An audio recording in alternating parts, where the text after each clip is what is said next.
Bata pa lang ako, kabuntot na ako sa kanya. Buong buhay ko, pinagsisilbihan ko na siya. Tapos, gagaguhin na lang ako! Sir Armando! Rico, kumuha ng first aid! Dali! Tinago na lang ako. Alam mo ba yun?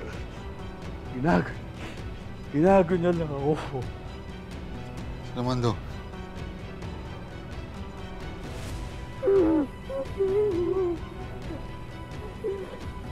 Anak, mas mabuti pa nga siguro umalis na tayo dito para hindi na tayo madamay sa gulo, lalo na yung baby mo.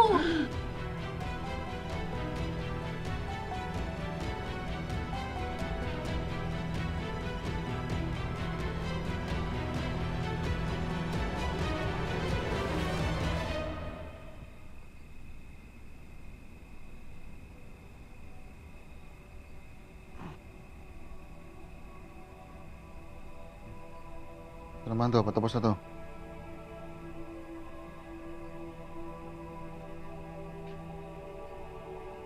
Sir! Uy. Sir Armando! Jericho, hayaan mo na. Ano mo na yan? Mark, I'm sorry pero hindi pa tayo pwedeng umalis dito. Hanggat hindi ko nahahanap kung sino ang nag-frame up sa'yo, dito lang muna tayo.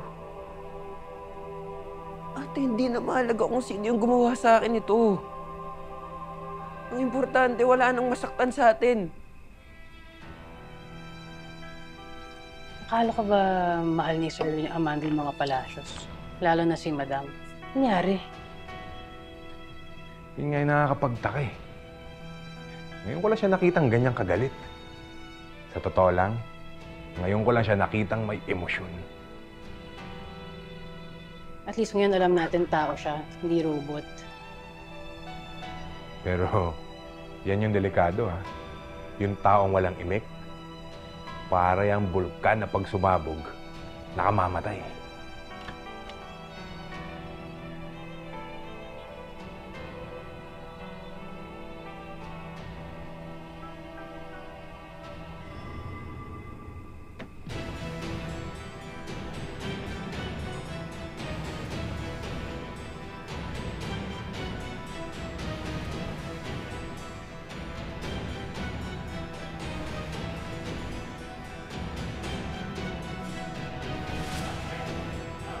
Amanda? What the hell? Tumigil ka, Amanda! Stop! Uy! Tama na nga yan. Huwag yun ang pagchismisan. Kaya na bala dito ha. Kita niyo lang.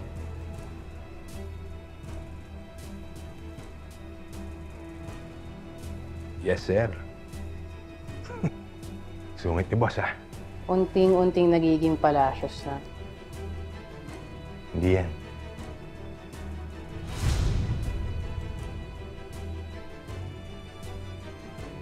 Sige! Ituloy mo! Kakasuhan kita ng rape! At sisiguraduhin ko na mabubulok ka sa kulungan, Amando. Tama ang kapatid mo, anak.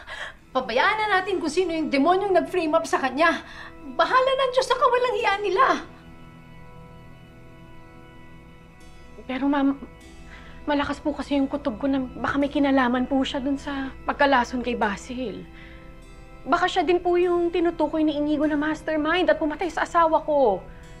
Kaya hindi po ako titigil hanggat hindi ko po siya napapahuli at napapakulong. Kailangan ko na po malaman kung sino naglason kay Basil.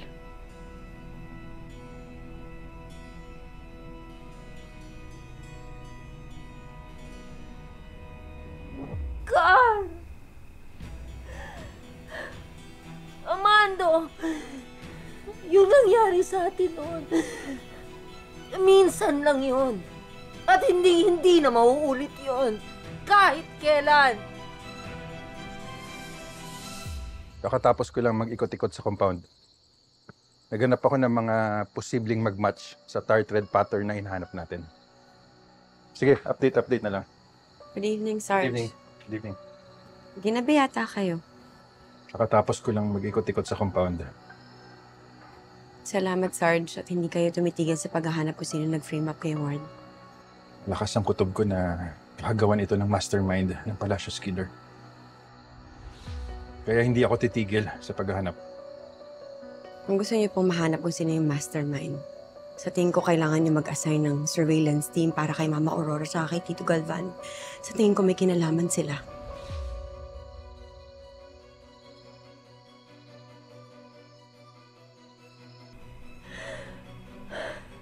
Mano, lasing ako noon. I was lonely. Kaya nangyari yon. Pero hindi na mauulit. Yan ang itanim mo sa kukote mo.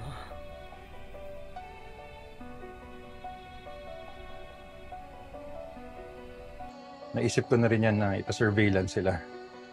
Pero Miss Samantha, hindi pwede. Kulang na kulang kami sa manpower ngayon.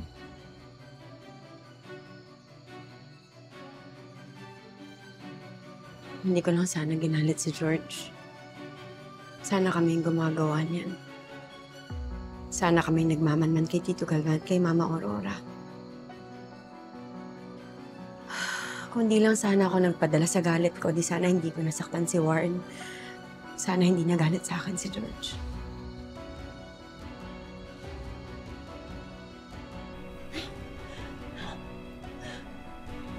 Ano ba hinihintay mo? Leave! Bago ka patawagan si General Aliaga.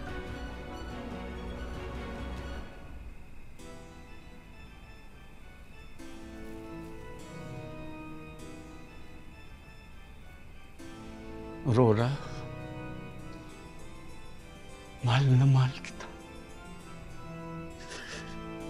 Lahat gagawin ko. Mahalin mo lang din ako. Kahit kapiraso. Kahit kaunti.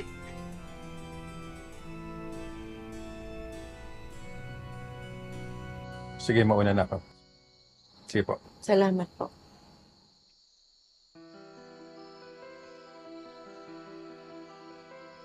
Anak, mas mabuti pa. Lumayo na tayo sa mga balay. Iwasan na natin sila para hindi tayo makasama sa mga issues nila. Uy, sino pinag-uusapan nyo? Let me guess. Si George, no? Huwag ka na mainis kasi meron akong magandang chika sa inyo. Ang mga balay, nagpaplano nang umalis dito. O diba? Sa'yo ng update ko.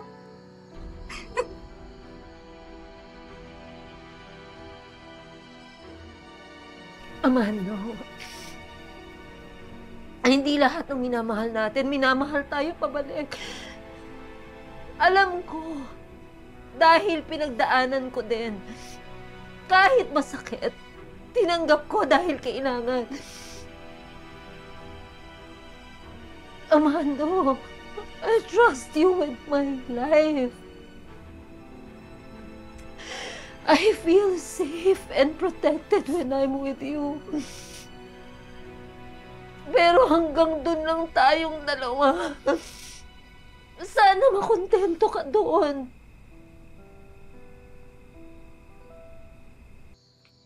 George?